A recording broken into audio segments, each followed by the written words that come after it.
peristiwa Isra wal Mi'raj adalah cara Allah menyombongkan dirinya. Makanya kalimatnya didahului dengan kalimat tasbih Bapak Ibu. Subhanalladzi asra bi'abdi. Mengapa kalimatnya tasbih? Tasbih itu adalah bentuk kalimat di mana Allah sedang takjub dengan dirinya, di mana Allah sedang menyombongkan dirinya. Tak tanya, kira-kira Gusti Allah boleh nggak sombong? Boleh nggak? Ya boleh dong, karena satu-satunya yang boleh sombong cuman Allah. Gini begini, manungso kita semua Pak, kalau sombong malah nggak masuk surga. Manusia ini ngapura ya Pak, walaupun imamahnya jedut pelakon, janggutnya tekan udel, umpama ini walaupun jenengan ya Bu, kerudungnya nyengser di tanah saking panjangnya, tapi kalau ada sombong di dirinya, takabur di hatinya, walaupun sebesar biji darah, haram masuk surga, halal masuk neraka. Zaman modern ini ada nggak sih orang sombong? Banyak. Orang kaya sombong? Banyak. Orang miskin sombong? Tambah banyak. Waduh, udah melarat sombong, apanya yang disombongin. At-takabburu minal agniya'i qabih. Orang sugih kaya sombong iku elek. Walakinnahu minal fuqara'i aqbah. Tetapi orang miskin sombong tambah elek. Orang pinter sombong malah elek. Goblok sombong tambah elek. Ibu-ibu sing ayu-ayu sombong elek. Ibu-ibu sing elek sombong tambah elek. Kira-kira ada nggak sih orang jelek sombong? Yang mana orangnya? Oh, nggak ada di sini. Di sini mah cantik semua. Jadi peristiwa Isra wal Mi'raj ini adalah cara Allah menyombongkan dirinya, menunjukkan kekuasaannya, bahwasanya Ia zat yang sanggup memperjalankan hambanya hanya dalam separuh malam, bahkan tak sampai semalam suntuk. Terkait dengan perjalanan ini, Kanjeng Nabiullah Muhammad sallallahu alaihi wasallam bersabda, utitu bil buraq. Malam itu didatangkan kepadaku buraq, farakibtuhu hatta ataitu baital maqdis. Aku numpak buraq ini sehingganya aku tiba di Baitul Maqdis. Baitul Maqdis itu di mana? Di Margodadi. Oh, Palestina. Sampai di Palestina, tsumma dakhaltul masjida fa shallaitu fihi rak'atain. Lalu aku masuk masjid, kata Nabi, salat 2 rakaat. Nah, ini ilmu nih. Kita ini bisa ngambil hikmahnya Isra wal Mi'raj itu, perjalanan Nabi minal Masjidil Harami ilal Masjidil Aqsa. Perjalanan dari masjid ke masjid.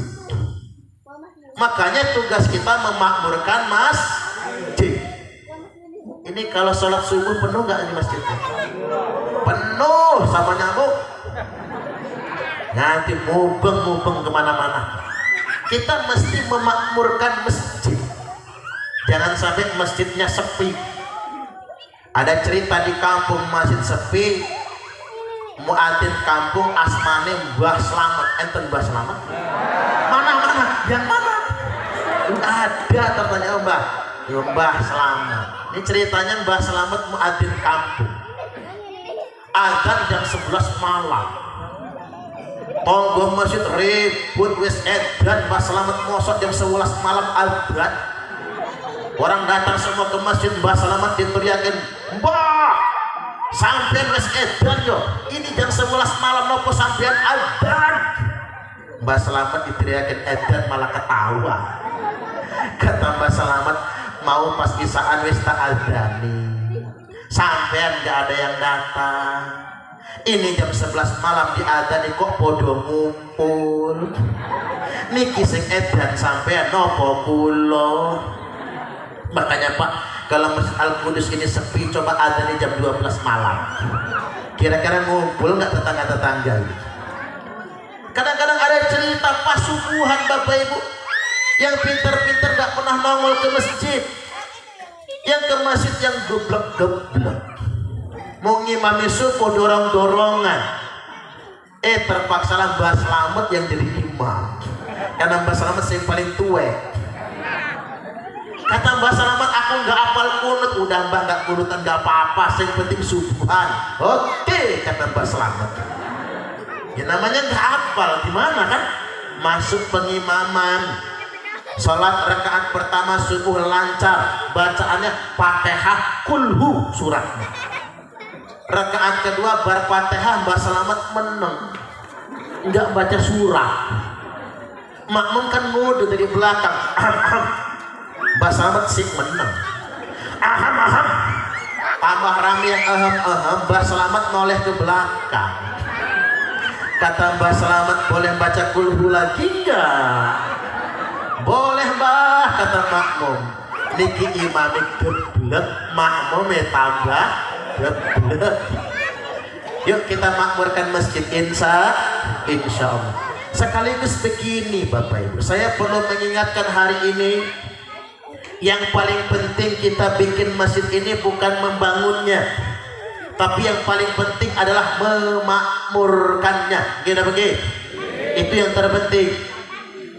Jangan hanya bongkar pasang masjid. Saya lihat ini masjid sumbangan Timur Tengah ya Pak. Betul. Saya kasih tahu Bapak Ibu, pertama, masjid sumbangan Timur Tengah hukum asalnya wakaf. Wakaf ya. Artinya kalau mereka nyumbang, ada oknum-oknum mereka. Karena kami yang nyalurin sumbangan, kami harus jadi imam, kami harus jadi perbot, kami harus buat kegiatan di masjid, tolak. Gak boleh begitu Pak. Itu sudah menunggangi. Karena masjid-masjid banyak sumbangan Timur Tengah ditunggangi oleh Wahabi Pak. Tiba-tiba dia bikin amalia di masjid kita, membid'ah-bid'ahkan amalan masyarakat sekitar. Itu sudah ngebonceng, sudah menunggangi. Hukum asalnya begitu nyumbang, yang nyumbang aja. Itu wakaf. Yang memanfaatkannya untuk markas Wahabi itu sudah menunggangi kepentingan sedekah itu sendiri, infak itu sendiri. Jadi ini penting Pak Kades ya. Jangan karena eksekutor Pak, eksekutif harus tegas. Aliran-aliran Wahabi itu gak boleh berkembang di kita. Inilah repotnya. Ketika mereka dikasih angin, dikasih hati minta jantung. Dari kasih jantung minta rempelo. Jumlahnya sedikit tapi nyala-nyalain amaliah masyarakat sekitar. Nah, ini saya sumbang saran, masjid kita sudah bagus. Tapi ingat, jangan suka bongkar pasang masjid. Ini masalah Bapak Ibu. Karena Nabi SAW telah mengingatkan, la taqumus sa'atu hatta yatabahan nasu fil masajid. Tidak akan terjadi kiamat kata Nabi sehingganya manusia kerjanya berlomba-lomba mempermewah masjid, berlomba-lomba mempermegah masjid, habis duit banyak miliaran hanya untuk membangun fisik masjid. Ini perlu saya ingatkan, karena begini Bapak Ibu, kalau kata Syekh Abdul Qadir Al-Jailani, sesuap nasi yang engkau masukkan ke dalam perut orang yang lapar itu lebih baik daripada membangun 1000 masjid jamiah.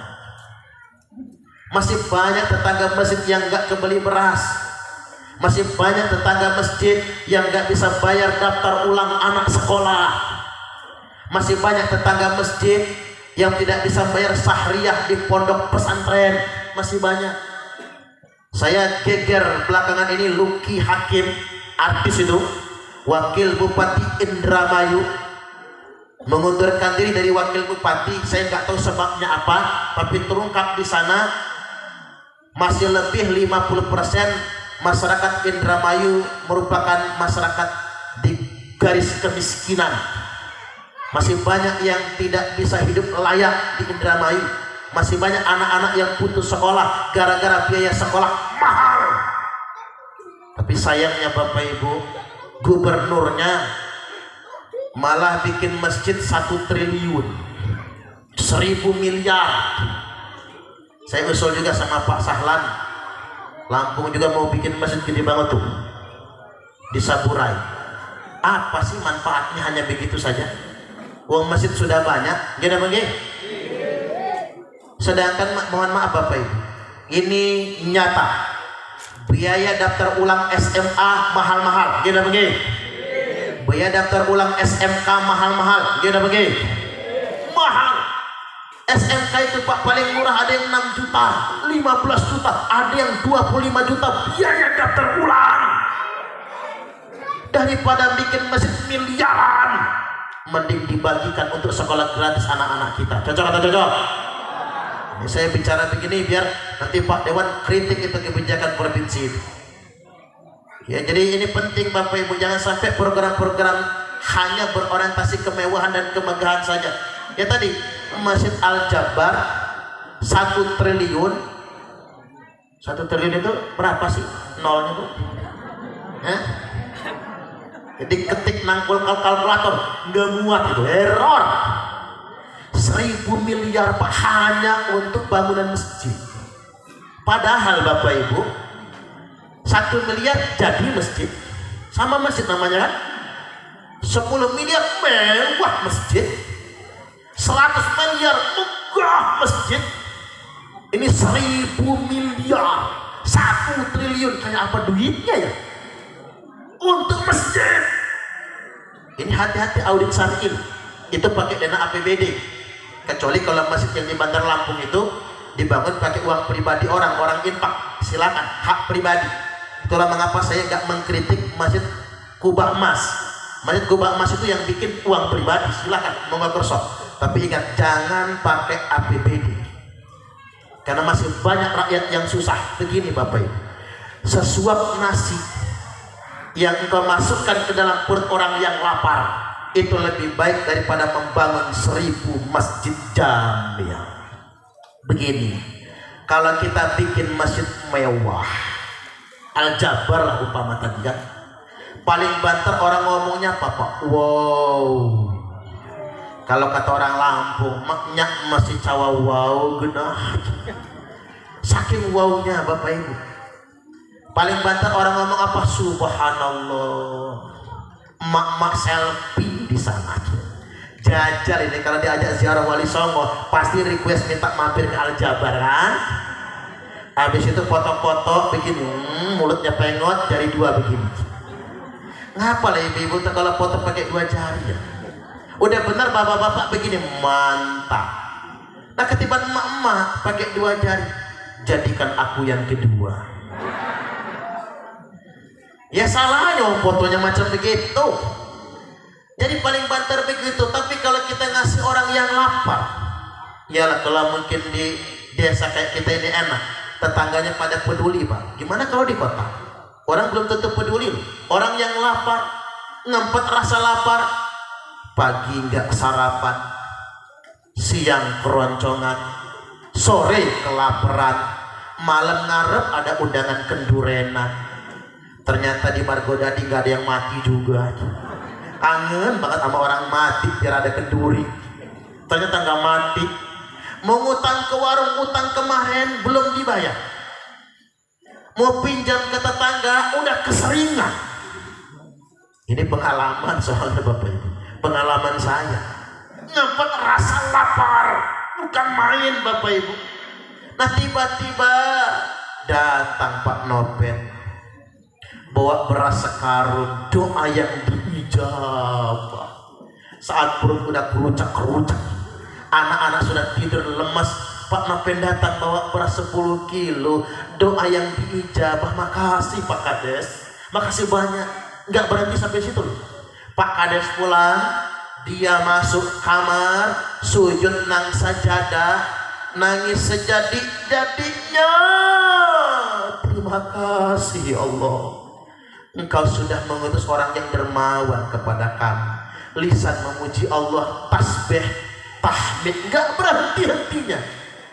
Makanya berbahagialah orang yang berbagi, Pak, karena Allah mengijabah doa orang-orang yang lemah melalui uluran tangannya.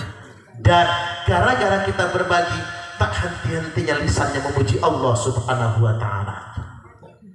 Cuman Pak Nopen, saya cuman ngingetin, nek jenengan bagi sama rondo anyaran, jangan sendirian, Pak. Jangan pulang malam-malam, takut fitnah. Kalau datang sendirian, ada janda muda gak ya? Oh banyak, alhamdulillah. Lagi berbagi, makasih Pak Nopen. Pak Nopen perhatian betul sama kami. Bulan depan datang lagi, makasih Pak Nopen. Ternyata Pak Nopen nggak pernah melupakan kami. Beda sama PRT. PR mulai dibanding-bandingin Pak Kades sama PRT. Bulan depan datang lagi, ngasih lagi. Subhanallah. Coba anak saya punya bapak kayak Pak Nopen. Jadi tuh barang. Makanya kalau nyantun rondo anyaran harus ada teman Pak Nopen. Bukades harus temenin. Nggak bisa sendirian itu. Bapak-bapak, hadirin wal hadirat rahimakumullah, ini Indonesia. Makanya penting bagi kita semua berbagi. Walaupun saya perlu ingatkan, hidup ini tangan di atas lebih baik daripada tangan di bawah. Memberi lebih baik daripada meminta. Nggih napa nggih? Ya Pak ya. Karena kita ini banyak orang yang bermental miskin. Padahal kaya tapi mentalnya miskin.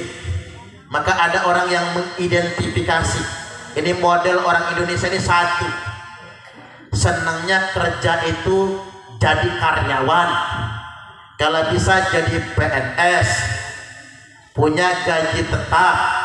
Begitu gajian malah belinya iPhone, beli gadget yang mahal-mahal, beli moge, beli barang yang secara ekonomis nilainya turun. Kerja capek tapi malah buat konsumsi barang yang nilainya turun. Ini kebiasaan orang Indonesia.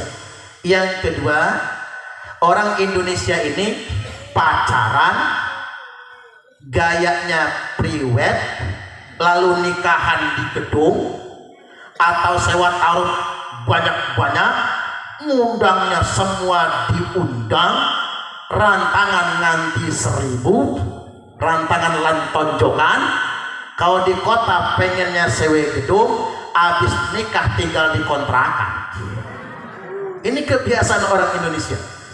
Kemudian yang ketiga, orang Indonesia ini Bapak Ibu senangnya pamer, walaupun pakai emas minjem. Lagunya pakai cincin 5 jari, dipasangin cincin semua. Begitu kondangan masuk taruh, tangannya digoyang-goyang, twing twing twing. Minjem tapi sukanya pamer. Padahal begini Bapak Ibu, pamer itu menyakiti orang lain. Betul gak kira-kira? Makanya saya kadang sebel Pak sama orang-orang yang katanya berduit, yang katanya kaya raya, crazy rich, pamer mobil mewah, halaman rumahnya saja kayak lapangan penuh sama mobil. Beli bed up, tahu bed up nggak? Bak mandi 3 miliar, mobil dijejer kayak showroom. Kemudian yang berikutnya beli tas cuman ratusan juta, itu pun nggak satu Pak. Beberapa lemari penuh miliaran harga tas. Masalahnya betul duit dia, barang-barang dia, itu nggak masalah, cuman pamernya yang jadi masalah. Kalau kata orang bijak, jangan pamer kemewahan di tengah-tengah masyarakat yang susah. Jangan pamer kekayaan di tengah-tengah masyarakat yang miskin. Jangan pamer perut kenyang di dekat orang yang lapar. Jangan pamer kesehatan di dekat orang yang sedang sakit. Jangan pamer kemesraan di dekat orang yang jomblo. Iya Pak ya, gak ada begitu.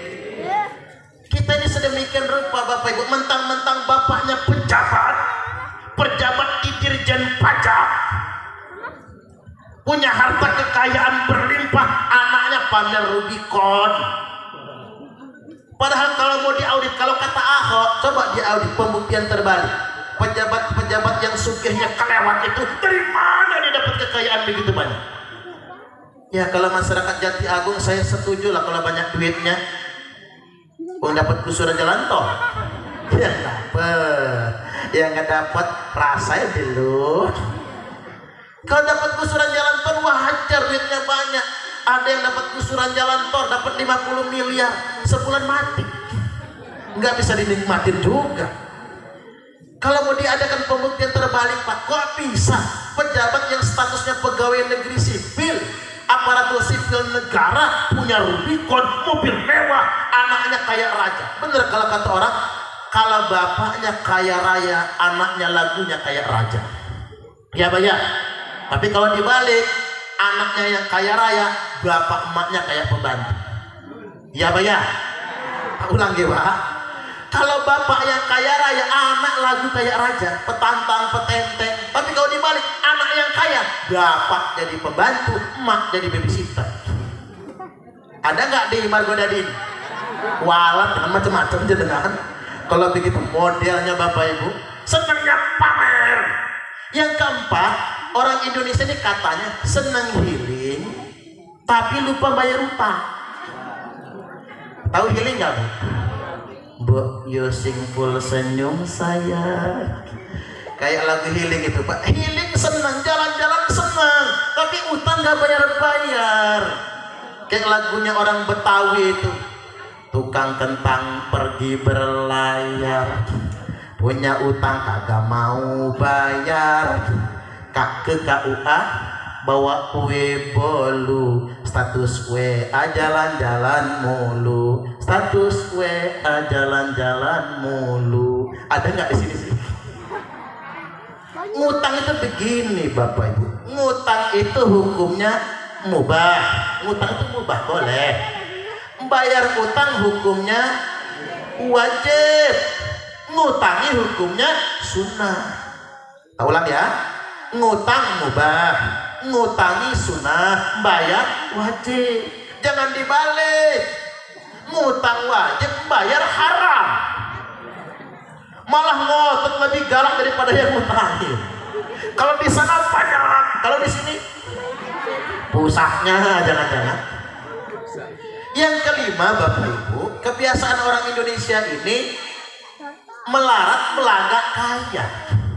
Kalau kata orang dulu apa, besar pasak daripada dia. Biar tekor asal kesohor. Kalau kata orang Palembang, kue putu buat rencek gaya, awak buntu banyak gaya. Terlebih lagi yang melarat belagak kaya, yang kaya bermental miskin. Sajane begini Bapak Ibu, orang Indonesia ini kaya-kaya. Orang Indonesia ini Pak punya Android semua, gitu begini. Punya Android nggak Bu? Kalau punya jangan lupa buka YouTube, tonton channel Ustadz Suparman Abdul Karim. Jangan lupa subscribe ya, like and comment, share. Jadi punya Android semua Pak, punya HP mahal semua. Tetapi Bapak Ibu bermental miskin. HP mahal, kemana-mana selfie, jalan-jalan ke kebun karet Karanganyar selfie, jalan-jalan ke Mutun selfie, makan di rumah makan begadang selfie, kondangan selfie, dibilang melarat marah, nggak dapat BLT ngamuk. Kadang-kadang rumahnya sudah gedong tapi masih terima PKH. Ada nggak zaman sekarang? Banyak. Jangan tersugih ya. Kadang-kadang pening Pak, apalagi wayahnya dana COVID itu ya. Dana desa malah mesti digunakan untuk BLT. Jadi fitnah kadang-kadang. Ngapa jadi fitnah? Omongan orang gak enak, payah. Pak RT, saudaranya semua yang kebagian. Panas kuping Pak RT. Karena panas istri nangis digosipin orang, kata Pak RT, Pak Kades, nanti kalau bagi lagi keluarga saya gak usah dikasih, kasih saja orang lain semua. Begitu orang lain kebagian semua, Apa kata saudaranya? Nggak ada guna punya saudara jadi RT. Orang lain kebagian, kita mah enggak. Begitu hajatan gak ditegur ketua RT, jangan macam-macam. Jadi fitnah Bapak Ibu karena terlalu banyak orang yang tangannya di bawah.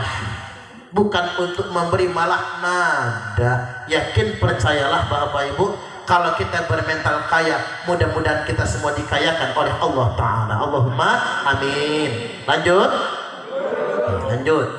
Selanjutnya selesai masuk masjid Nabi itu madakhaltul masjidah fa shallaitu fihi rak'atain.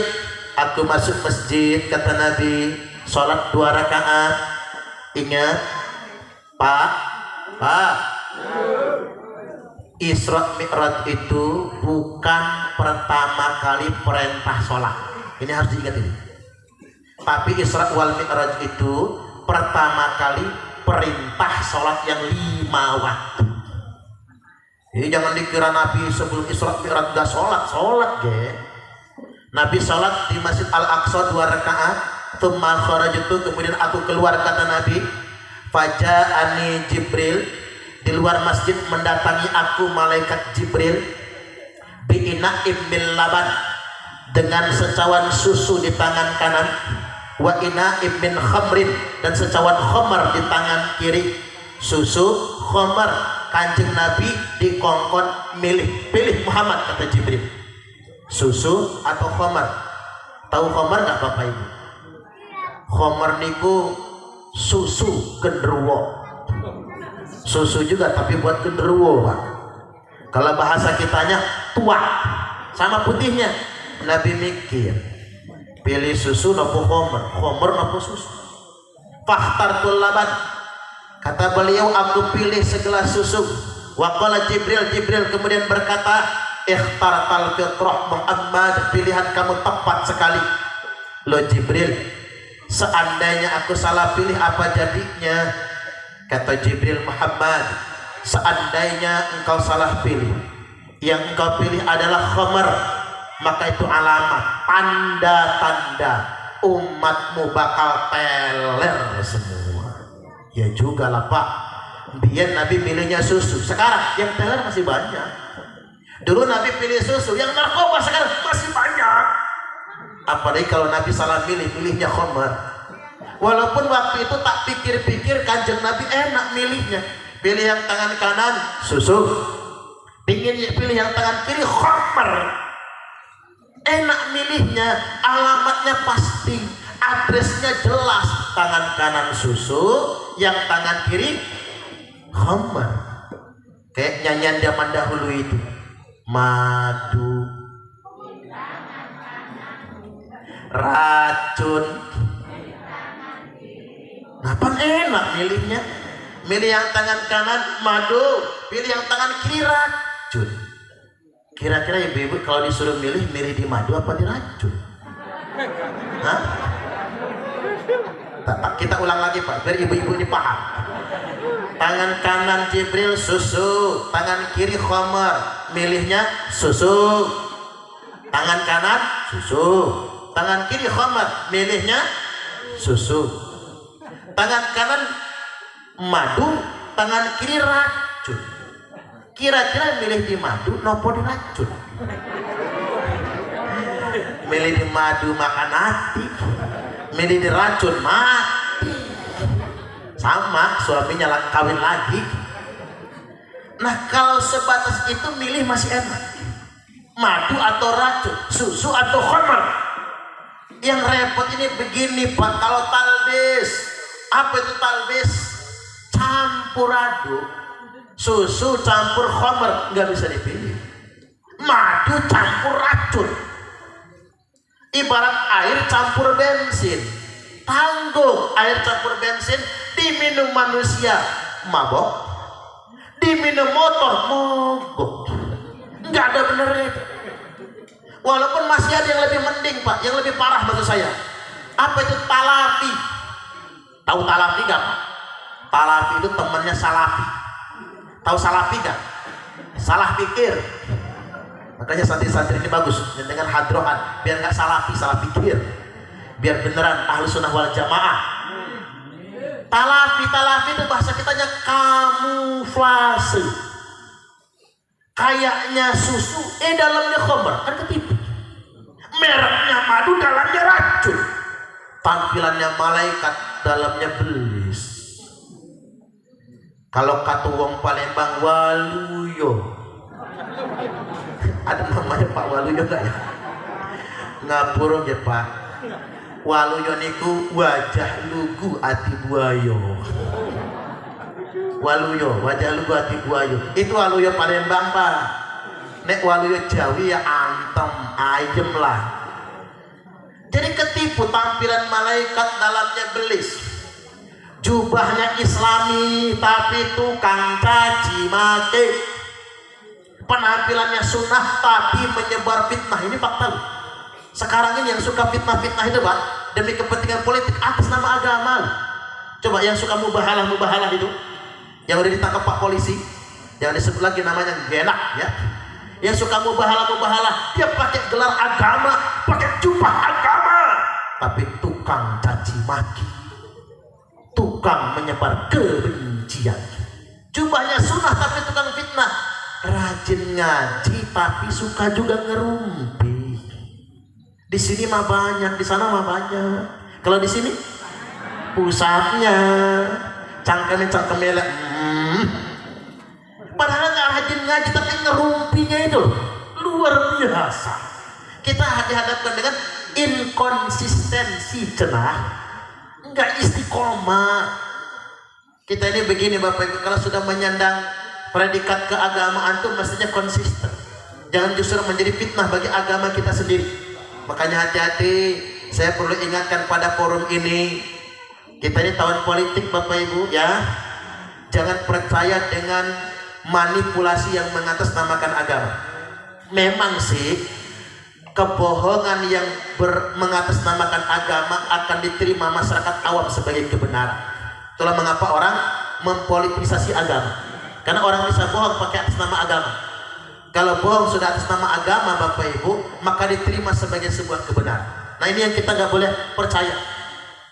Termasuk ini Bapak Ibu, orang promosi khilafah, saya kasih contoh. Mengapa banyak yang ikut khilafah? Karena judulnya agama, dikira orang benar Pak. Padahal tidak ada satupun perintahnya dalam Quran dan hadis untuk mendirikan khilafah. Udah tak takon Pak, kali khalifah palsu Abdul Qadir Hasan Baraja itu yang diponis 10 tahun penjara, ada nggak perintahnya dalam Quran maupun hadis mendirikan khilafah? Nggak ada. Tapi mengapa orang mau ikut? Karena orang kira itu berjihad, orang kira itu memperjuangkan Islam. Kita dimanipulasi sedemikian rupa. Hati-hati makanya. Di sini ada nggak yang ikut-ikut khilafah itu? Nggak ada ya. Alhamdulillah. Tapi begini, kita ini negara demokrasi Bapak Ibu. Negara demokrasi itu pemerintah bisa tegas kalau didukung oleh rakyat. Itu demokrasi Pak. Kalau kita negara kerajaan kayak Arab Saudi, enak. Orang Pak mendakwakan khilafah di Arab Saudi, tangkap, potolin palanya, hukum pancung. Jajan kalau nggak percaya. Mendakwakan khilafah di Arab karena negara kerajaan, tinggal eksekusi. Atau minimal kalau kembali ke Orde Baru zaman Pak Harto, ngel dikit Petrus, tahu-tahu dan gelepak aja dalam sirik. Paman saya itu hampir kena Petrus, untung masih kena Petrus selamat. Begitu mau dieksekusi sama Petrus, dibuka dompetnya ada kartu Golkar, nggak jadi. Cerita paman saya, wah saya itu, nah itu anaknya yang pakai peci NU itu anaknya, itu adik saya itu bapaknya Subrun namanya. Pak Subrun itu waktu ke Metro zaman Petrus udah hampir potol, hampir tembak mati.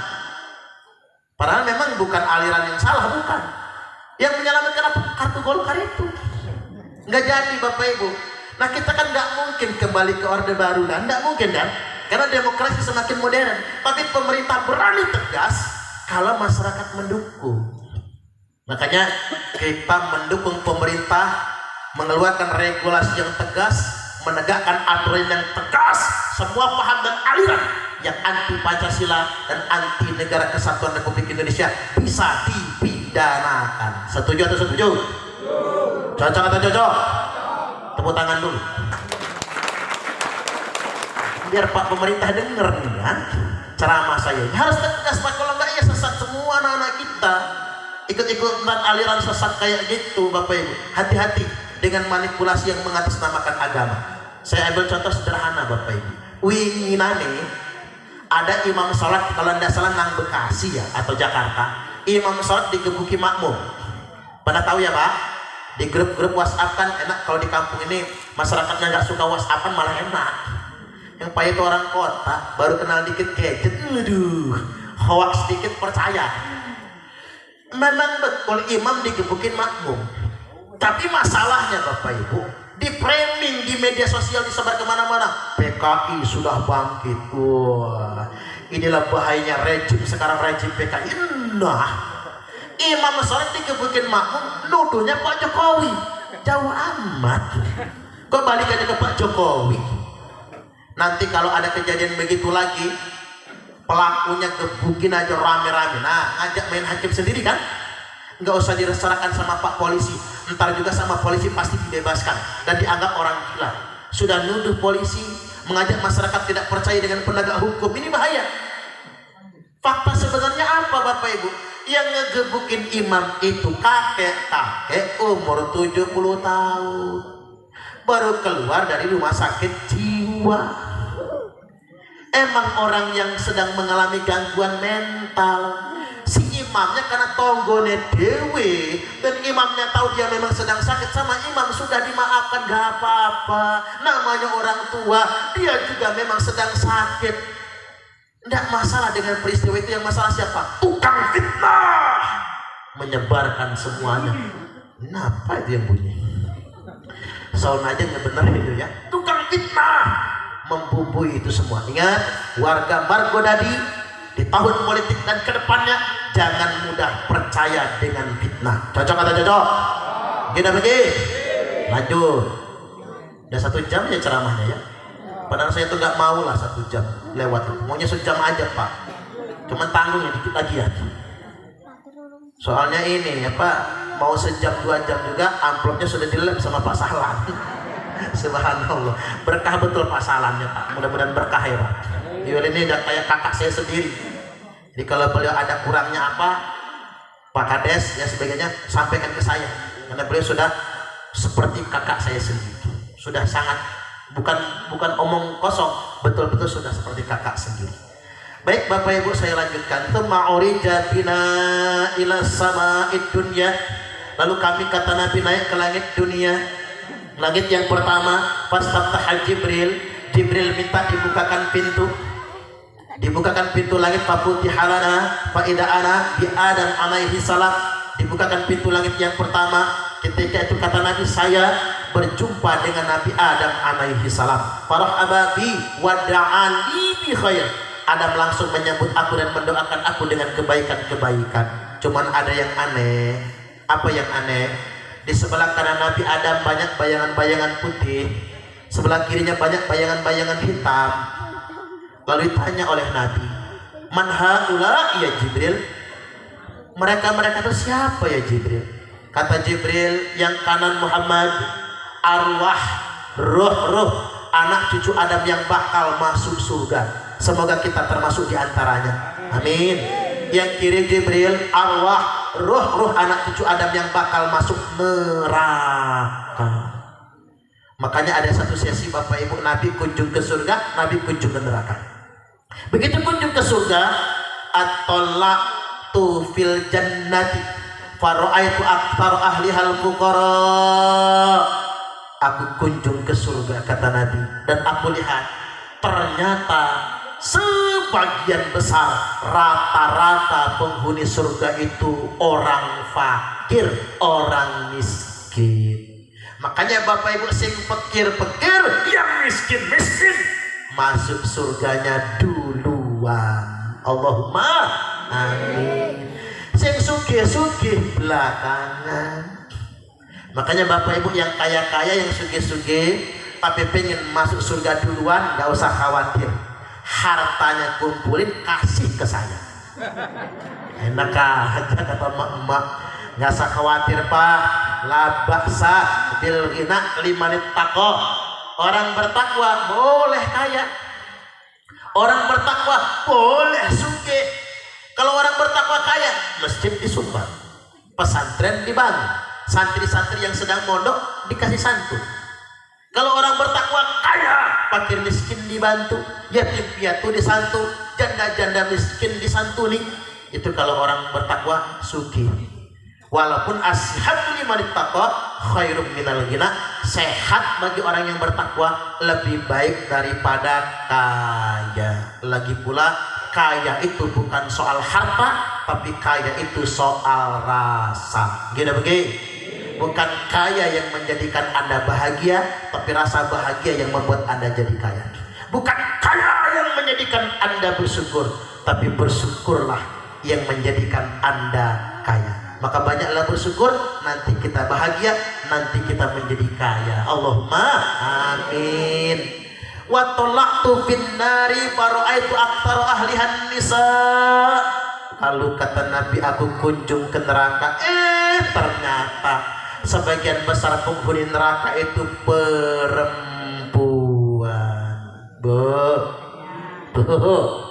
Perempuan banyak masuk neraka. Ibu-ibu milih surga atau neraka? Surga dong. Tak bocorin ya Bu, penyebab perempuan banyak di neraka, biar ibu-ibu nggak manut, nggak nunut ke neraka. Penyebab perempuan ke neraka, satu, perempuan kurang syukur sama suami. Ada uang abang disayang, enggak ada uang abang ditendang. Kalau dompet laki lagi gemuk, mau dipeluk-peluk, dia bunga-bunga. Tapi kalau dompet lakinya lagi nipis, laki megang aja bilangnya nangis, dijai bajai najong teralalah, nggak syukur. Ini tak ajarin biar jenengan semargo dari ibu-ibunya masuk surga semua. Tapi jangan lupa, ingat saya di surga nanti ya. Kalau ibu-ibu pengen masuk surga, kalau dikasih suami uang belanja 30 juta sebulan nerimo. Ya iyalah Pak Ustadz, kalau segitu mah Pak, makanya jangan pelit sama istri. Wayahi gajian Pak, Mama, di sini Mama kan? Ya jangan mae terus ya Pak. Sekali-kali Mama, ada apa Papa? Meriki Mama, nanti Papa, Mama sedang membersihkan teletong. Umpama ini, ucuk-ucuk datang istrinya, ada apa Papa? Sini Mama, bapak-bapak siapkan rogoh kantong kanan, banting duit 15 juta. Ceger, ambil Mama. Duit apa Papa? Ini uang belanja Mama. Gue tunggu beras, bayar listrik, bayar gas, ongkos anak sekolah, cicilan motor, cicilan kulkas, cicilan dandang, cicilan seragam pengajian. Cukup Mama, cukup Papa. Malah turah kayaknya. Nek turah ambil sama Mama. Alhamdulillah senang istri Pak, turahannya dikasih ke istri. Begitu istri balik badan mau ke dapur, nanti dulu Mama, masih ada yang kurang. Rogoh kantong kiri Pak, banting lagi 15 juta. Ceger, ini uang apa lagi Papa? Ini bonus untuk Mama. Tepuk tangan dulu. Bonus untuk Mama, bawa ke Transmart, jangan pulang kalau nggak habis. Luar biasa, 15 juta uang belanja, 15 juta bonusnya 30 juta. Mau nggak Bu? Ngimpi kok jerit pelapon lah Bu. Ya kalau ada, walaupun nggak segitu ya nggak apa-apa ya Bu ya, kan sesuaikan dengan kemampuan suami ya Pak. Ibu-ibu yang nerimo berapapun suami kasih kan. Tapi mbok ya bapak-bapak jangan pelit.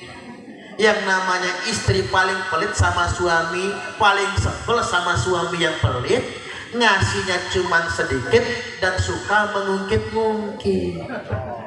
Ada nggak zaman sekarang? Yang mana orangnya Bu? Tunjukin, rainya kayak apa ya? Udah pelit, ngasih sedikit, diungkit-ungkit. Nyebelin banget orang. Mana bini yang pening kan begitu. Nah balik lagi Bapak Ibu hadirin wal hadirat rahimakumullah, qanaah nggih, berapapun yang dikasih suami syukur, ibu-ibu masuk surga semua. Allahumma amin. Yang kedua, perempuan banyak masuk neraka gara-gara apa? Ngelawan suami. Maaf ya Bu, walaupun dengan kerudungnya nganting yang share di tanah, nyapu halaman nggak pakai sapu lagi, pakai kerudungnya itulah, saking panjangnya. Salat tahajud saban malam 5 waktu nggak pernah alpa, pengajian tiap hari mangkat, khatam Quran seminggu sekali, puasa Senin Kamis rajin, naik haji 10 tahun sekali, umrohnya seminggu 5 kali. Rumahnya di Mekah Pak, tapi penyakitnya cuma satu ya, cuma satu penyakitnya, ngelawan suami, pasti masuk neraka. Makanya jangan ngelawan suami. Perempuan kalau taat suami masuk surga. Kalau ibu-ibu pengen masuk neraka, lawanlah sama suami. Suami lagi tidur buat sepak pala, gratis masuk nerakanya, nggak usah bayar kaplingan di neraka itu. Kan simple kita ya. Kalau cuma ngitung surga ibu-ibu mah gampang masuk surga. Oh, cari pahalanya gampang. Ibu-ibu ini Pak nyucup tangan suami, lah ini harus diajarin nih. Cium tangan suami itu jangan pakai jidat ya Bu, pang denong, jangan pakai pipit bawaan. Kalau sungkem kali bojone pakai mah ciumnya jangan 1, 2 mah. Sekali ibu-ibu cium tangan suami sekali aja ya Bu, itu sama seperti 70 kali cium hajar aswad. Apalagi suaminya ireng Bu, kayak pada wajan itu persis hajar aswad. Makanya yang masih putri-putri remaja itu nanti kalau cari suami jangan yang coklat, jangan yang kuning, jangan yang putih, ireng aja sekalian, biar pas hajar aswadnya. Ibu-ibu nyuci baju suami, ingat, baju suami jangan pakai mesin cuci, baju suami jangan pakai jasa tukang cuci, baju suami jangan dikirim ke laundry.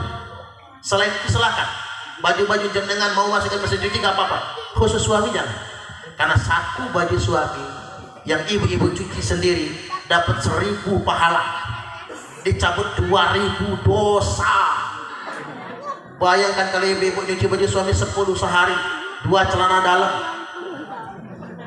Bapak-bapak ini ganti gak sih Bu? Ya, siapa tahu 24 jam itu aja yang dipakai. Budukan Pak, jangan macam-macam. Patut garung-garung terus ya. Ternyata jarang ganti celana dalam dia. Sehari itu paling dikit 2 kali ganti Pak. Pakaian siang, pakaian malam, 2 celana dalam. Yang ketiga kaos dalam, yang keempat kaos oblong, yang kelima kemeja pendek, yang keenam baju kerja, yang ketujuh baju koko, yang kedelapan sirwal, dalaman celana dalam, dalaman pendek, yang ke-9 celana panjang, yang ke-10 sarung. 10 ibu-ibu nyuci baju suami sehari, ibu-ibu akan mendapatkan 1 10.000 pahala, 2 dicabut 20.000 dosa. Makanya Bu, kalau habis bikin dosa nyuci baju aja. Bajunya saya rasik Pak Ustaz, saya ngerasik cuci lagi, bongkaran lemari. Waduh, mubadir itu mah. Kalau takut mubadir tanya suami, Pak apa kolornya mana Pak? Ya tenggul lama lepas Pak. Kirain mau ngajak apaan, ternyata nyuci kolor ya. Luar biasa. Saya doakan ibu-ibu masuk surga semua, amin. Naik Nabi ke langit kedua, ketiga, keempat, kelima, keenam, dan ketujuh. Kita singkat ini ya. Hari naik ketujuh, tsumma dhahaba bi ila sidratil muntaha. Kemudian saya kata Nabi dibawa ke sidratul muntaha. Sidratul muntaha itu Pak kampungnya malaikat. Jadi kalau ditanya di mana kampung malaikat, sidratul muntaha. Dari kampung malaikat naik lagi ke tempat yang tinggi, fi makanin ulwin. Malaikat Jibril nggak boleh belok, nggak boleh. Nabi sendirian. Kata Nabi Jibril, kancani, nggak berani saya dewean. Kata Jibril, innaka akrama alallahi minni. Sesungguhnya engkau Muhammad lebih dimuliakan Allah daripada saya. Ini Jibril. Tidak ada satu pun malaikat yang boleh ke sana kecuali hanya engkau saja. Nabi dengan gemetar ditarik ke atas sampai ke tempat itu. Nabi duduk iftiras. Duduk iftiras itu apa? Duduk tasahud awal. Begini Bapak Ibu, Nabi mengucapkan di hadapan Gusti Allah, at-tahiyatul mubarakatus sholawatut thayyibatu lillah. Inilah ucapan kita nanti Pak menghadap Allah. Ingat, jangan sampai di hari kiamat nanti jenengan ketemu Allah, assalamualaikum ya Allah, melunjak. Gak boleh, ndak boleh mengucap salam kali Gusti Allah Pak, gak boleh. Karena Allahumma anta salam wa minkas salam wa ilaika ya'udus salam. Gak boleh kita mengucap salam pada Allah, karena Allah as-salam yang sesungguhnya. Allah menjawab ucapan Nabi apa? Assalamu alaika ayyuhan nabi wa rahmatullahi wa barakatuh. Itu jawaban Allah. Nabi menjawab lagi apa? Assalamu alaina wa ala ibadillahi shalihin asyhadu an la ilaha illallah. Nah ini penting. Di Margonda ini saya yakin rata-rata nahdiyin ahlu sunnah wal jamaah as-syafi'iyah. Kalau Imam Syafi'i, Madzhab Syafi'i itu begini caranya Bapak Ibu. Jempol ya Pak, ketemu jari tengah begini. Dua macam kalau di Syafi'iyah. Tangan dihamparkan begini. Begitu syahadat digenggam, illallah ngangkat. Atau yang kedua dari awal begini. Jempol ketemu jari tengah ya. Dari awal begini. Jari ditunjuk siapkan, illallah ngangkat. Ini Madzhab Syafi'i. Amalkan yang ini Bapak Ibu, kan ini sesuai dengan sanad kita. Wali Songo itu begini semua ya. Imam Syafi'i ini yang kita amalkan. Walaupun ada 4 macam. Terbanyak pertama Madzhab Syafi'i, illallah diangkat. Terbanyak kedua Madzhab Hanafi. Madzhab Hanafi, la ilaha illallah ngangkat, illallah turun. Enggak digenggam jarinya, tapi begini. La ilaha illallah. Madzhab Hanafi, India, Pakistan, Bangladesh, Afghanistan, sampai ke Eropa. Tuh Pak D kita, beliau mau ke Amerika, mau ke sana. Kalau yang pernah ke Afghanistan, pernah ke Pakistan, Bangladesh, India, tangan nggak digenggam, karena mereka Madzhab Hanafi. Diangkat dikit, turun lagi. Di sana. Kalau yang ketiga Madzhab Hambali, at-tahiyat udah diangkat, tuing dari awal udah diangkat. Yang keempat yang paling dekat pengikutnya diangkat, digoyang ke kanan ke kiri. Tak, tak, tak, tak. Ini paling sedikit. Saya ini nggak menyalahkan, 4-4-nya benar. Cuman Mbok Yau Subangsaran, di mana bumi dipijak, di situ langit dijunjung. Lain ladang, lain belalang, lain lubuk, lain ikannya. Karena ada kawan saya Pak, di kampung nggak pernah sholat, nggak tahu sholat, merantau tobat hijrah, tapi hijrahnya ke kelompok salah pikir. Begitu pulang kampung sholat digoyang-goyang begini, wong digoyang. Sama anaknya ditangkap, dipas, wong takut lepas lagi. Mungkin bapaknya kesel Pak, bar sholat digebuknya anaknya. Mas, kata saya, tak tahan, jangan digebuk anaknya. Orang sini nggak pernah melihat tangan begini nih. Ini untung nggak ketutupan sarung, kata saya.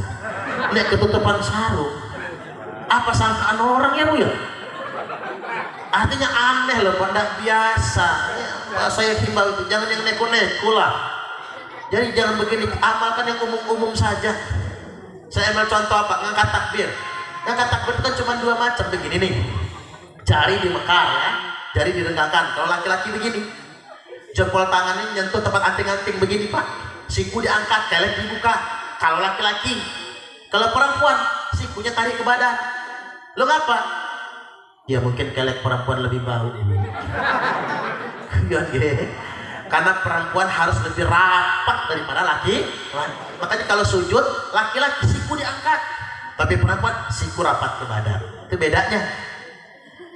Ini Madzhab Syafi'i Pak, jarinya renggang. Kalau Madzhab Hambali, jarinya rapat di bahu begini. Di bahu begini. Ini Madzhab Hambali. Jadi cuma 2 macam. Ini, nah, ini Allahu Akbar atau begini. Jadi jangan begini, nggak ada aturan. Apalagi begini Bapak Ibu.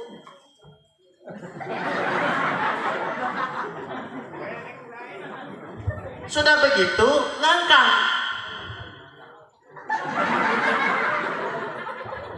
Itu aliran apa itu ya? Bingung saya Pak.